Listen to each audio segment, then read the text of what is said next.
Падкасты Радыё Свабода. Мова пра мову з Вінцуком Вячоркам.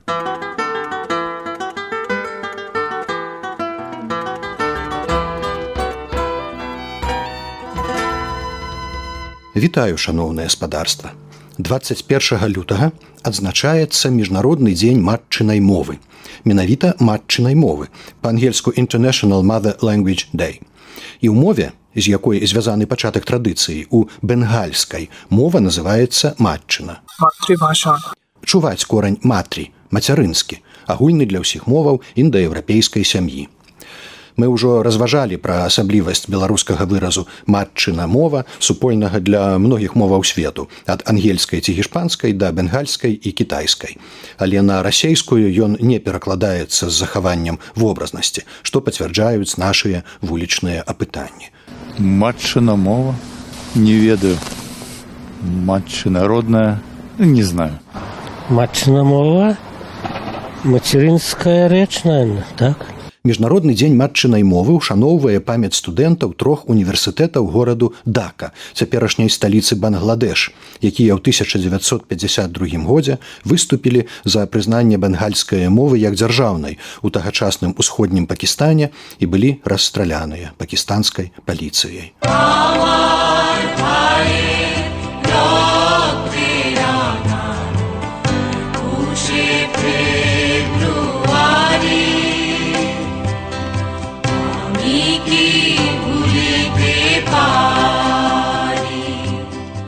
ЮНЕСКО і ААН у цэлым адзначае гэты дзень як напамін пра крытычную важнасць моўнай і культурнай разнастайнасці свету для прагрэсу, роўнасці, забеспячэння фундаментальных правоў. Штогод Міжнародны дзень матчынай мовы прысвячаюць пэўнай тэме, звязанай з моваю. Сёлетняя тэма – якасць адукацыі, мова выкладання і вынікі навучання. Генеральны дырэктар ЮНЕСКО выступіў з пасланнем. Родныя мовы ёсць ключавым кампанентам забеспячэння якаснай адукацыі, якая сама па сабе служыць асновай для пашырэння правоў і магчымасцяў жанчын і мужчын і зарукаю паспяховага развіцця грамадстваў. Нагадаю, што Рэспубліка Беларусь дзяржава-сябра ААН, а значыць і да яе звернутыя гэтыя рэзалюцыі ды звароты найбольш аўтарытэтнай міжнароднай арганізацыі. Ці адпавядае ім моўная сітуацыя ў нашай адукацыйнай сістэме? Вось жа ў выглядзе дыяграмы гэта перавернутая піраміда. Паводле апошняга перапісу 53% жыхароў Беларусі назвалі беларускую мову роднаю. Прызналіся, што ўжываюць яе як гутарковую 23,4%. Папраўдзе, гэтыя лічбы спрэчныя, але іншых не маем.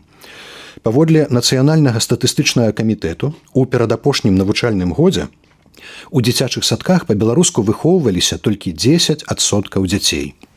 Вучняў беларускамоўных сярэдніх школаў ці клясаў 14,5%. У сярэдніх спецыяльных навучальных установах па-беларуску займаліся 0,2%.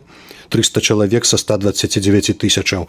Відаць, гэта выключна навучэнцы педагагічных каледжаў, і то не ўсіх. І ўрэшце вышэйшая адукацыя.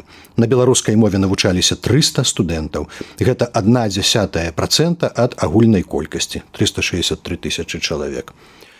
Паводле сухой статыстыкі, толькі палова дзяцей з беларускамоўных сем'яў можа вучыцца па-беларуску ў школе.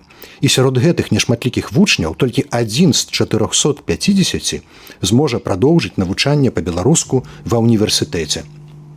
А сярод расейскамоўных школьнікаў кожны другі зможа далей вучыцца па-расейску. Гэта нечуваная дыскрымінацыя, у параўнанні з якой не ідуць ніякія апартхайды. Такая перавернутая піраміда статусу мовы і яе перспектывы. Піраміда, якая сваім вастрыём б'е ў сэрца Беларусі. Але на чыю карысць?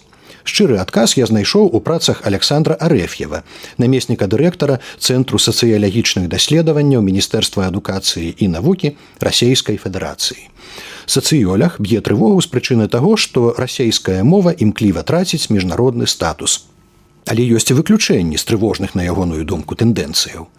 Табліцы ўдзельнай вагі школьнікаў, навучэнцаў і студэнтаў, якія вучыліся па-расейску ў нерасейскіх былых рэспубліках СССР у 2010-11 навучальным годзе вельмі красамоўныя.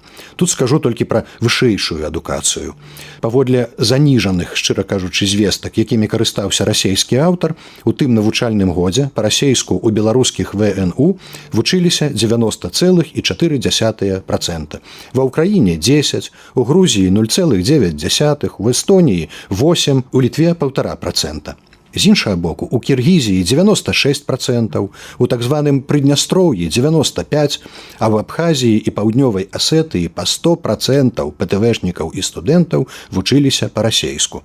Тут трэба памятаць, што ў расейскіх крыніцах акупаваныя Расеяй, так званае Прыднястроўе, частка Малдовы, і часткі Грузія, Абхазія і Паўднёвая Асетыя лічацца асобнымі дзяржавамі. І цытую выснову аўтара. Такім чынам, апорай, у арыгінале аплотам, расейскамоўнай адукацыі на былой постсавецкай прасторы з'яўляюцца сёння Беларусь, Паўднёвая Асетыя, Абхазія і Прыднястроўе. Вось у якой кампаніі мы апынуліся, і вось на чыю стратэгічную мэту, аказваецца, працуе наша адукацыйная сістэма. З днём матчынай мовы. З вамі быў Венцук Вячорка.